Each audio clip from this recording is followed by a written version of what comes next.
मालीच्या औलादी रक्ताच्या थरुळ्यात पडलेल्या पोराला लात मारून चालला कुटारा हिजड्या. हिम्मत असेल 80 वर्षाच्या म्हाताऱ्यावर चाल कर. उदय भाण्यानं पाठीमाग वळून पाहिलं. पिकलेला करड्या मिशाचा म्हातारा आव्हान करत आहे. उदय भान त्याच्यावर चाल करतोय. एवढ्यात मामानी मारला उड्डाण आणाला.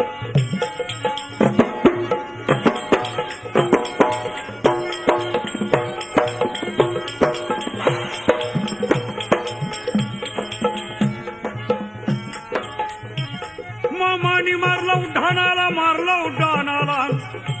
दात खाऊन केलं वाराला. दात खाऊन केलं वाराला. उभा चिरला उदय भानाला. उदय भानाला